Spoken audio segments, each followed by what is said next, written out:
I'll stop sharing and hand it over to Antoinette. Thanks, everyone. Thank you. I appreciate it.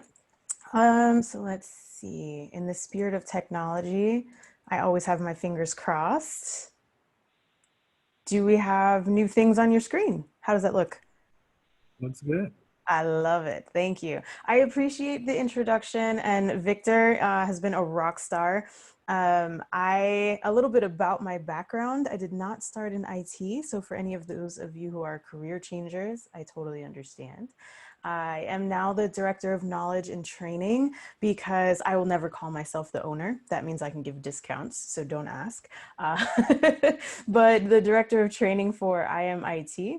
I've been training for almost a decade now, gosh, probably over a decade now, and started in the DoD space as training cybersecurity certifications and kind of just coming up to a lot of networking and cloud when it was first starting to get popular. Then I had the opportunity to work with some nonprofits and schools and realized there is a huge gap. There are all these jobs out here. I'm having a great time training adults, but we're not training the future. And so my focus really pivoted towards youth training, and I started IMIT. So because I don't want to talk to you or at you for a whole hour, there's a couple questions I'm going to poke towards the audience. So please feel free to jump in the chat. This is definitely interactive. So I don't put you to sleep and you're going to take more from it. So my first question to everybody here is, what is your least favorite device? And I'm going to look for some fun answers in the chat. I ask this question a lot because we always focus on what our favorite subject is or what our best and whatever that may be, device or training class. But what is the one that causes you the most headaches? For me, it has been a Surface. I think Surfaces are super delicate devices and they're a headache and they just don't do all the things I want them to do. So I've always had a not so much love, but more so on the hate side, Microsoft Surface relationship. So any of you who have the least favorite device, are we all at least familiar with that? It might be your phone or a tablet, it might be your work computer, depending on what the capabilities of that lovely thing are. All right, I want to pull up the chat, put it over here. Oh, outdated desktops, absolutely.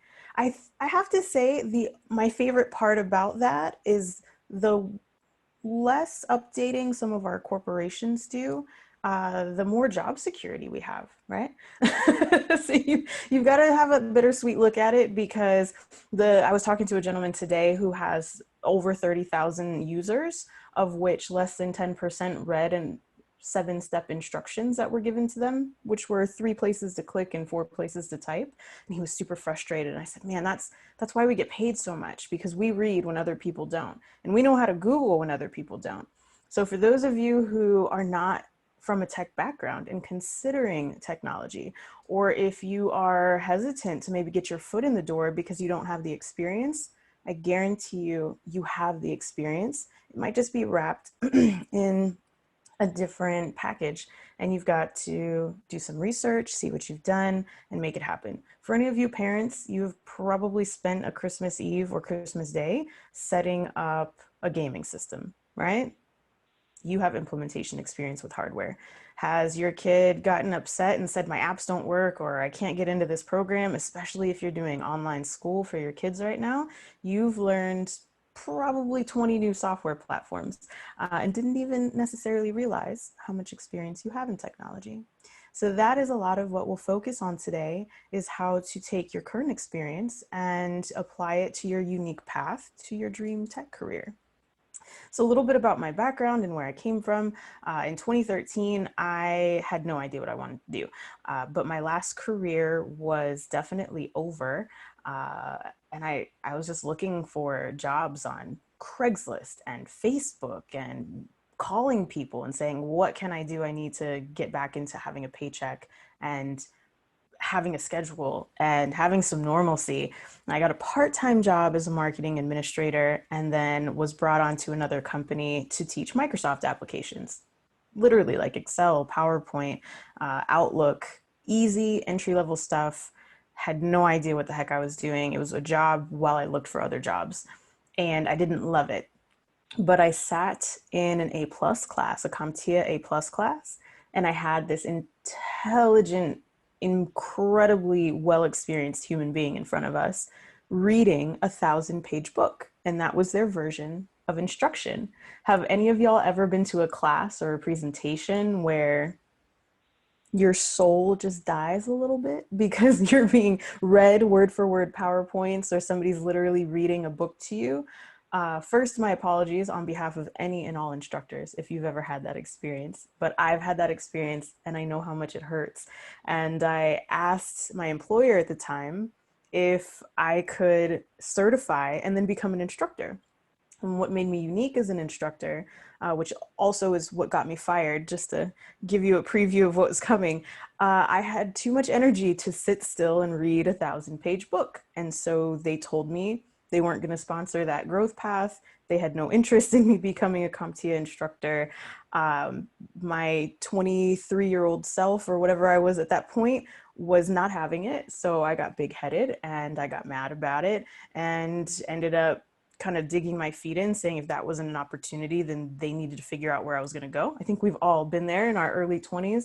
Some of y'all might be in your 40s still in that same place. I understand, but I moved on. I got my A plus, my Net plus, and my Security plus in 2014. And I started networking as much as possible. I was using LinkedIn like it was my favorite thing to do all day. And I had an opportunity to start training.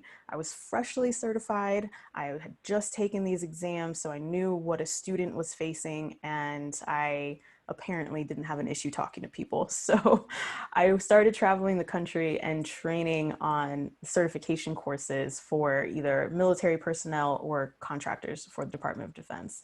But before all of that worked itself out, there were a couple jobs that I took while I was still in school for my certifications that proved to me that there are some things that I am not meant to do. I'm sure everybody has had that one job that you know for the rest of your life you will probably never even apply for something that smells, feels, looks like, or is in the range of your least favorite job. And for me, that was a tech writer. During my A plus, I was hired on part-time to be a tech writer, and there was nothing more depressing than getting up and going to work. Uh, so the great thing about A plus and the entry-level IT classes, for those of you who have not taken them, is that you're going to be exposed to so many segments of technology. And finding what you love is just as important in tech as finding what you do not love, because there are hundreds of thousands of positions, and you really do have your choosing or your choice. So don't kind of get pegged into a hole that you're not comfortable with. There's a lot of job opportunities out there, and you want to make sure that you know what you do like and what your strengths are and where you want to harden your weaknesses, so that you can enjoy getting up and going to work every day. So after all of those crazy days as a tech writer, which lasted about 2 months, during my Net Plus, I got hired on as a help desk and trainer. They masked it as a trainer, but it was definitely a help desk position. I was just teaching people how not to break things, so they considered it a trainer. But once I got my Security Plus and started networking really well, that's when I became an instructor. And I opened IMIT in 2017, and now it's 2020, and I'm hanging out with y'all right now. As you see, I'm moving my stuff around the screen and speaking at conferences and helping other people find their pathway to tech. And I really enjoy it.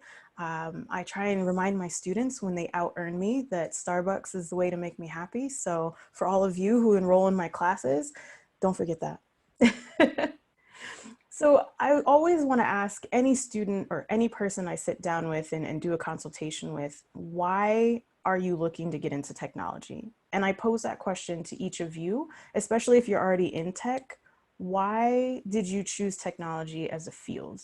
Can I get a couple shares and responses on that? Maybe if I could see the chat. I closed it. All right. So tell me why technology was important to you or was an appealing industry for you. What got you into it? Money and passion. Absolutely. Now, money is the answer that I'm never mad at. When I was in training, my instructor asked me the same thing. Why are you here? What are your goals? And my goal was a truck. I wanted a big, ridiculous, off-roading worthy, overpriced truck. And I wanted this truck. It was about $55,000 at the time. And I couldn't imagine making that much money off of helping people Google things. Like, it just didn't make sense to me yet. So your passion, let's see a couple others.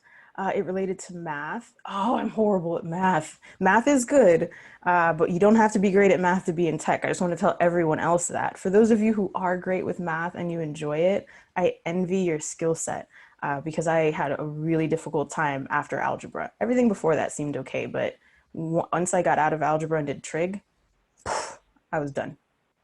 The demand, absolutely. The demand is so critical. And the older you get and the more experience that you have in life, the more you understand you really should be in tune with and appreciative of a consistent job, right? Especially now, I think we're all kind of finding that out. So my why was some stability when I got into my more recent tech roles as a trainer, because my contracts were really unstable and I changed careers really early. So I wanted to make a lot of money and I wanted to have consistent money, and tech just kind of seemed to be the thing. So the next question I always ask is who are you doing this for? Are you doing this for yourself? Are you doing this for your family? You have to understand that these decisions that you make, they are really going to affect so many people outside of your own bank account and yourself. Your family's lifestyle can change. Your friends group, your networking associates, people are going to grow, and you need to make sure that who you're doing this for is you first and foremost, but the others around you that you care about. And the part that I help with is the how. How the heck do we make this happen?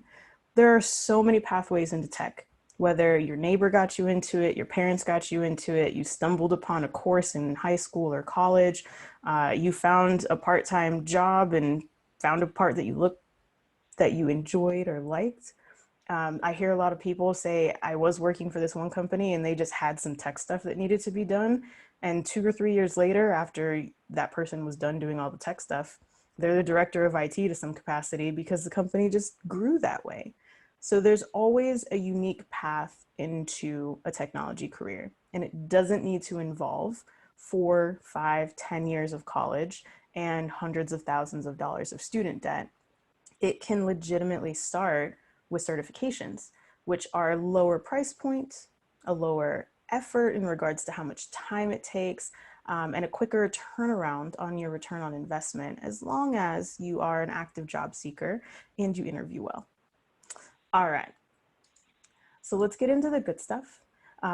Touching on certification courses, that is absolutely my specialty. And a lot of people get into certs before they get into IT, trying to get their foot in the door. And a lot of people end up in a certification class. After a few years of experience, they come back and they take higher level certs. What also happens is that your employer tells you to go get it or you're fired. I've had a lot of those students. So different pathways to it, but no matter how you got into a course, you can prove your knowledge with certifications. That's the purpose, and you can upgrade your outward facing professional, whether it's your resume, your LinkedIn, any of your networking. You're going to have a new stamp of approval that opens a whole lot of doors. So let me stop here. I've been talking and talking and talking. If y'all have any questions during the presentation, or you have something that you want to share, please don't hesitate to put it in the chat, and I will respond to it in line. I'm not one of those questions at the end type of people. All right, so I think most people have heard of CompTIA. CompTIA is one of the leaders in the certification industry. Cisco, Microsoft, Amazon have all taken major step ups as far as vendor specific.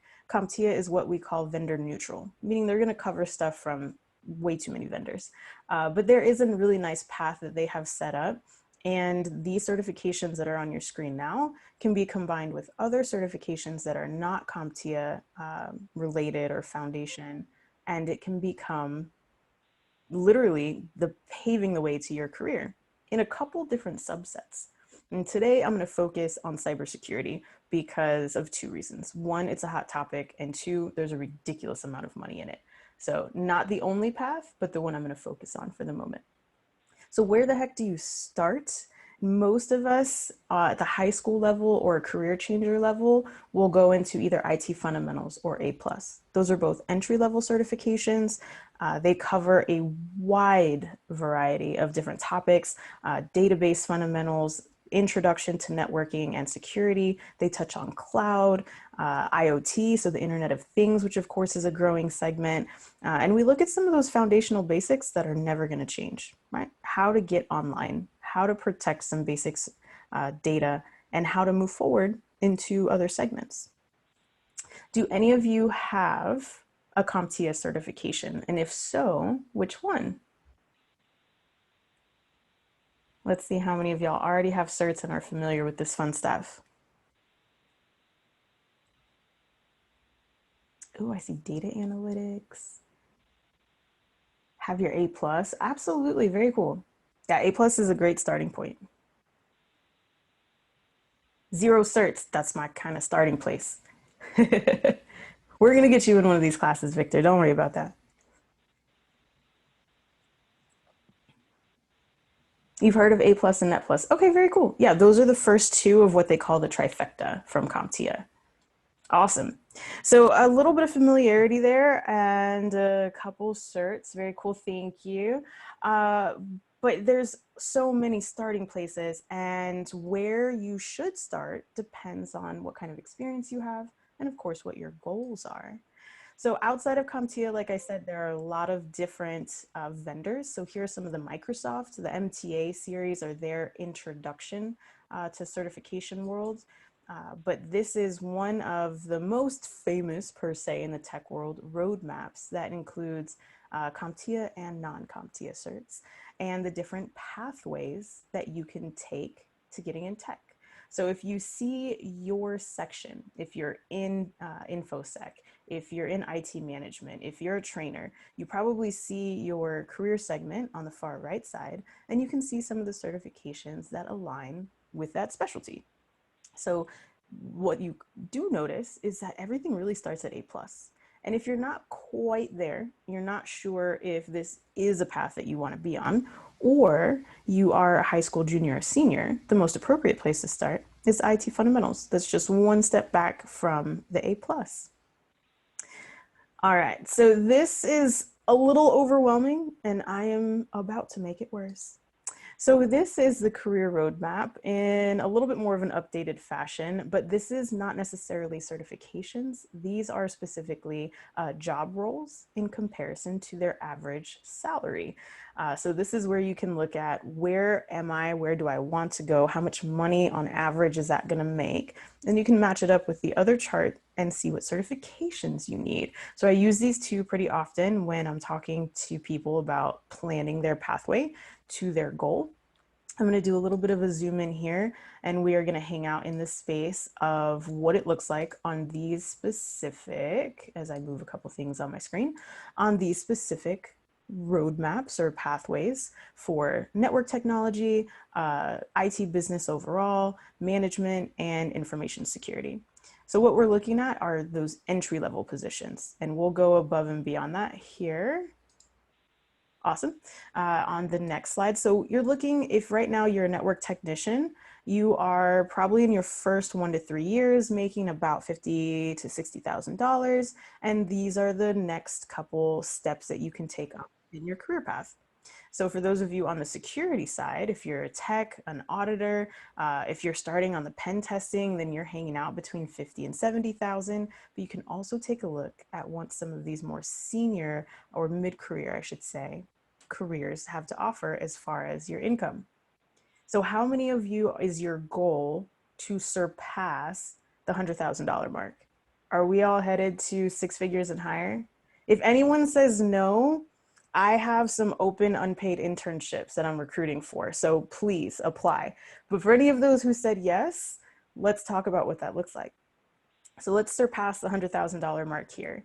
These are your target keywords. These are not the only titles that are going to earn you six figures, but when you're on LinkedIn, when you're on Indeed, when you're creating your personal branding and marketing materials, when you're looking for certifications, here are some of the keywords that are going to be salted or sprinkled throughout your personal marketing materials, as well as some of the keywords that you'll use in your search. All right, any questions so far? How are we looking? How are we feeling? Is there anything in chat that I've missed? I would say initially, just observing the multiple charts. It's a little. So if I was someone that was just thinking about what I wanted to do in IT, it appeared a bit overwhelming. But I believe zooming in and being able to look at, okay, what are price points and what roles match up with that, and how can I relate that back to the first chart? It helps. It helps. Awesome, thank you for that. Yeah, and I think as a student, I know what I faced was super overwhelming. So I appreciate you using that because the internet is overwhelming. And when we go to look for that information, like what are my next steps? What should I be looking for? Getting past the first page of Google right now is a challenge. That's like life goals for me when I'm trying to figure out what's going on. And when you're YouTubing information, you are just bombarded with things that may be outdated, inaccurate, they're not customized to you. So a lot of the times my primary role, and I'll be very transparent, is a trainer. But I watch these students come back. They tell me about what the success was, whether it's a promotion, they got a new job, they have a new adventure that they're on in their journey, what their new goals are, and they come back for more certifications. And we sit down and we talk about, what did your pathway look like? Like, what was the next step? Who inspired you to do that? Who did you reach out to? Like, who did you network with? And after about 6 or 7 years of hearing these stories, shaking hands with those people, asking for introductions to my students' mentors, I really sat down and I realized, as unique as it is for every pathway, the guidance that people are finding is all over the place. And so many times they would come back and tell me that they were lost because they didn't necessarily have the mentorship or have a pathway to follow. And I just sit down and talk to people about this over and over. I'm looking at these charts, I'm referencing the same information.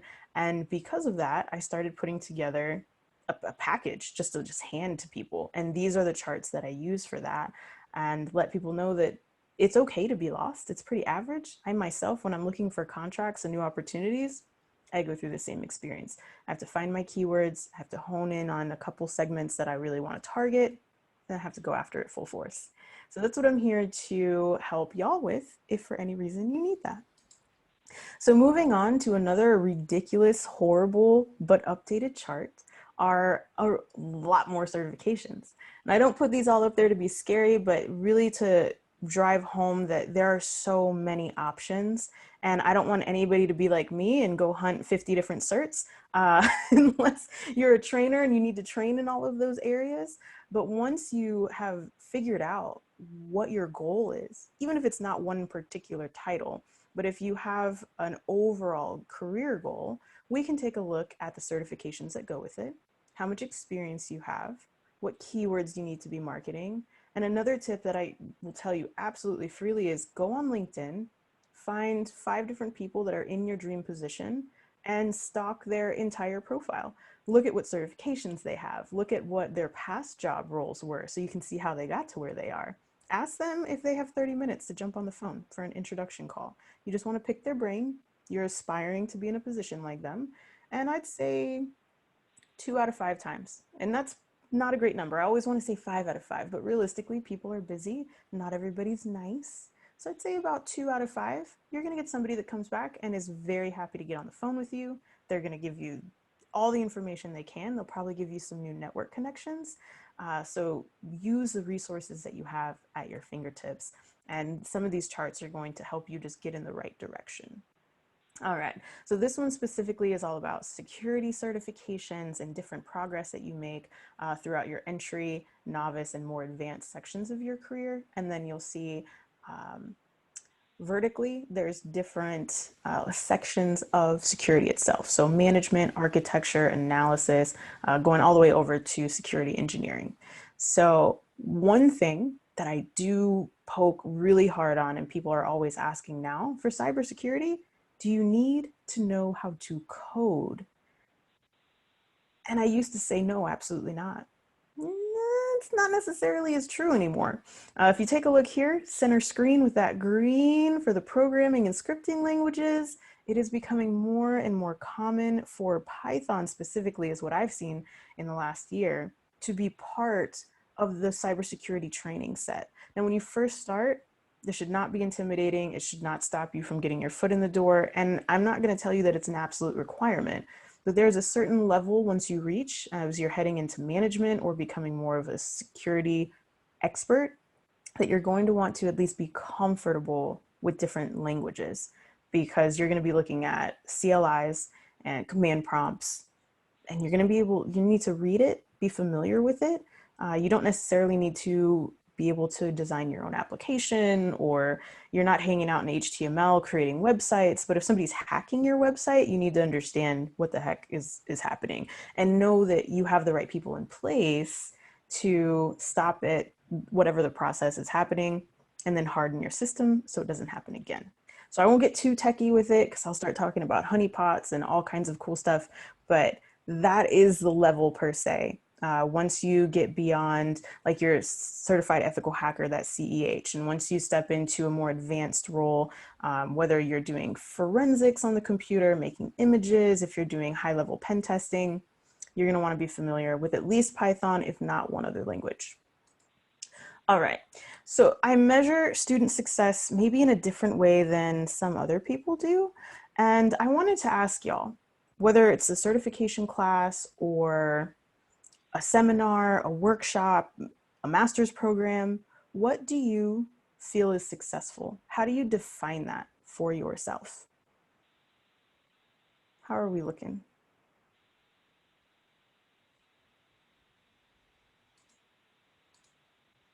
Hey, there we go. Oh, I just popped open the chat and saw all these things. All right. So how is it that you know that you're successful? When do you know like this was a good use of my time? You got hired. Love that one. Knowledge and skills. Education is important. Absolutely. Learning and enjoying the work you're doing. Yes. You have to enjoy what you do. Work takes too many hours from our life for us not to enjoy it. So I love that answer. I'm going to hang out in this space that says hired because that is tangible, right? We know when that check hits our account and we can consider that a success point blank. But there are some more subjective kind of gray areas. There's a feeling or emotion behind it. So yeah, enjoying work, knowing that you're learning, being able to network and pick up a new skill set, super, super important. So I know for me, I initially was just a numbers person. It's all about the statistics. What was the pass rate of my class? Did everyone pass their certification? If not, how do we blame that on them? When I was working for bigger schools, I think that was the priority of every admin meeting was if somebody failed, let's look at their attendance and blame it on them or find a way out of the accountability. What I've realized as a trainer and being a student of cyber is that experience and having confidence when you step into an interview, when you step into a job role, when you have a situation that would have been completely unmanageable to you before your new knowledge, before your new experience. If I can now manage that, if I have students that are coming back and saying that they were having a confident set of interviews and that they got a new job, but they felt good about their job, is how I measure success as an instructor. So I love those answers and they are all absolutely correct. So beyond that, my next question is, what are your next steps? Like, where are you in your career and what are you looking for? Are you super happy where you are? Are you, and if you don't want to answer in the chat, I totally understand, right? But for those of you who might be job searching, if you are maybe just poking around and perusing what is available, seeing maybe internally what is available at your company or externally, what options are there. What I have noticed, especially during COVID, is that there is finally a movement for big companies to realize how important technology is, right? For any of you who've had a lovely stint at a company that just didn't involve themselves in tech. They didn't invest in it. There wasn't the budget, it wasn't the primary, and now it absolutely is, right? So not only are the people in tech having the opportunity to shine, but there are so many new positions open. So the opportunity is definitely out there. Don't let it escape you. So I want to talk to you about you. So that's kind of the most important part of all of this. That's why you're here, right? So if you're looking for a job, if you're looking for training, I see one entrepreneur desires and senior level IT leadership. Love that. Leadership and being able to give back and mentor is critical. So if you're exploring right now, there's a couple things that should be in front of you. Networking, absolutely critical. Getting some training, whether it is more training in what your current specialty is or exploring some new steps. And then of course, continuing your career. So a couple things I want to touch on here is if you aren't already in technology, then what's stopping you? If you haven't gotten your foot in the door and it's just a consideration, I would encourage you to reach out and start having those conversations. Joining BDPA is a huge first step, and you're going to be exposed to the people who can connect you with the training and the mentorship and make those introductions that are going to make your transition into tech a pretty smooth one. If you're already in BDPA, reach out to the members. I know when I first joined, and thank you, Victor, for making this happen, I was just kind of like watching people and it wasn't engaging because I didn't prioritize it. And no matter what your investment is, whether it's $1 or 1,000, whether it's 5 minutes or 5 hours or 5 months, making sure that you make the human network connection is invaluable. And we do have, by the way, another session coming up on November 4th, and I'll be giving away a pathways session. So for any of you that are interested in it and want to sit down and just have a customized conversation, pop back in for the November session. We'll be giving a few of those away.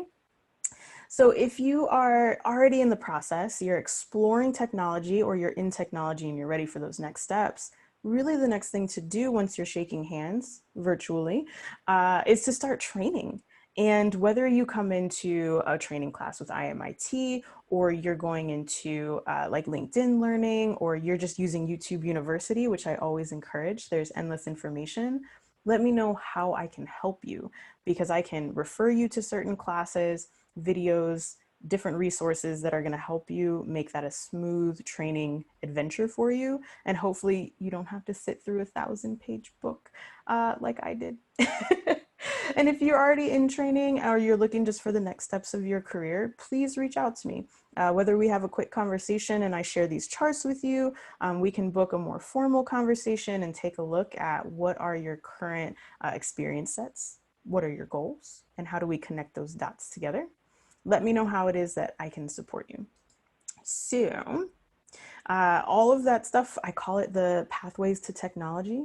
So tech careers are endless. They're everywhere. And I want to know how I can help you make your goals come true there, even if you are not necessarily on the same path I am.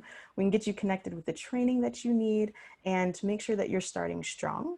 For those of you interested in IT fundamentals or A+, we do have cohorts that are starting literally next week. And we have a new class starting for IT fundamentals at the end of January. So if you're taking those very, very first steps into IT training and you have questions, absolutely please reach out to me so I can connect you with that information. And A+ is a rolling start. So you'll be able to pop into that as far as any date for a start date and make your way through all of that material and get ready to go into the exam room.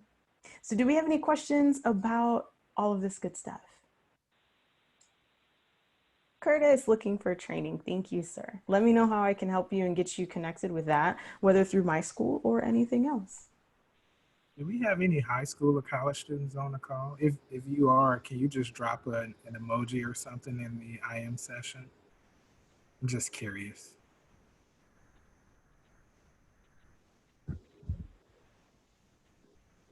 I see one of my students now.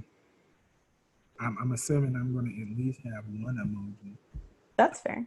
And do we have any upcoming career changers? I know how scary that can be. That's a whole heck of a lot. Looks like we only have two. We have two. A high school or career changer. Okay. I like it. Those two jumped on it super fast. Why don't we do, let's see, what would you say DevOps is more related? Mr. Sims and Smith, I'm going to show you just here in a second how to make that happen. Would you say that DevOps is more related to the cloud environment versus, oh, that's a good question. Oh, and then you threw Scrum in there. All kinds of good keywords. I love that question. So how is more related? DevOps can be related to almost any part of tech. It really depends on where your specialty and your interests lie. But as far as a corporate standpoint, you can be plugged in literally to any type of project with the end user really needing to be in mind, right? And you said Scrum, so you're hanging out on the project management side. So are you product or program oriented? Are you creating a specific application or piece of software? That's going to depend. But I would say right now, security and cloud and project management overall for security and cloud initiatives is out of this world growing, just beyond even what I can probably wrap my mind around. Because of that, we need so many more people, even if they're not highly experienced individuals, but people who are willing to learn with technology as it changes so that these companies can keep up the end user offerings. And we may not feel that as end users, how much work goes into the products that we consume, but even those little feature changes takes a whole team to make that happen. And as fast as cybersecurity is changing, man, as long as you have decent group skills and social skills, you're guaranteed money. So you kind of can't go wrong in cybersecurity as long as you're willing to do the work. So that I would say, yeah, if you can develop and if you are familiar, comfortable with working with team environments there, and you like cloud, you should have no problems. Not at all. For your cohorts, what programs do you have available? So our live cohorts, we hang out in the CompTIA space. Usually we have high school and career changers in those cohorts, and we want to make sure that we provide more guidance because you can really get lost in an entry-level class. It's new, it's intimidating, and it can be a lot. Our more advanced courses have open start dates or rolling start dates. So that's A+, Net+, Security+. Outside of CompTIA, we do offer Microsoft classes on the MTA side, as well as a lot of resources for the upcoming. You'll see a huge wave of Azure coming, by the way. Let me share a free tip. So Microsoft is pretty much giving away vouchers between now and the end of the year. If you are unemployed, you can go to the Microsoft Learning site. I believe they're actually $15. So that is the most recent price point I saw. But these exams are usually a couple $100s each. They're not providing the resources, that's where I come in, but they are providing incredibly affordable exam vouchers. And sometimes, like I said, those can go into the hundreds of dollars. So thank you for those questions. Absolutely. So I'm going to put some contact information up here in a moment. Let's get to it. There we go. So first and foremost, we've got YouTube, Instagram, and LinkedIn. Those are 3 of my primary platforms and more than enough for me to keep track of. So LinkedIn is my primary for conversation. So for those of you who have reached out to me and can you contact me? Absolutely. LinkedIn would probably be the easiest and best place. And let's get you on the schedule. Let's get an intro conversation and phone call going here in the next 2 weeks and see how I can help you. Email address wise, absolutely. So you can reach me at academy@IamIT-training. And I will put that in the chat before we break out of session here. But if you see the screen right now, if you just put academy in the front and at IamITtraining.com. For all the free information, whether it's an exam review, career guidance, randomness about different tech terms, please check out our YouTube. Lots of free information there. I push people there when they tell me, I think I'm ready, but I'm not really sure. Go check out the free stuff before you come into a paid class. Make sure that this is the right move for you. Get on the phone with me, ask questions. I would rather save you $1,000 on a class And most classes are cheaper than that. So it probably shouldn't use a scary price point, but not only the money, but the time invested. You really want to make sure that you find what you're passionate about. That's why entry-level classes are great.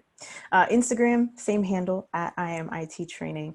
LinkedIn, we do have a school page, but also you can find me on there. My first name is Antoinette, so hopefully you can see that on my video. My last name is Miller, and you'll see a little happy face after my name, so you'll know it's me. Very cool. Any other questions? These are great. Thank y'all. I appreciate it. What was, oh, the tech writer. Oh, yeah, that was horrible. There's a pros and cons to it. So I had an amazing boss, very, very supportive of my learning path, wanted to make sure that I had the time and environment to study. So I was blessed to have really good support in my direct leadership. That's probably the end of the happiness that I can share. I was creating tech manuals for a healthcare registration company. So they weren't a healthcare company, but they helped people enroll. And they literally had no documentation. For those of you familiar with the troubleshooting process, right? The last thing you should always do is document, and throughout the process, you should document. And it's probably one of our least favorite things to do throughout the training, help desk, any process. So this company hadn't bothered to do that in the 3 years of their existence before I came on. And then consequently, didn't have any documentation for their end users. So they wanted to point them towards almost a self-help type of situation. So it was a lot of screenshots and a lot of typing where to click and why to click there, or for more information, go to this other article that I hadn't made yet. So it was an easy job, and it was great for me to be exposed to technology. So in that case, I appreciated the opportunity.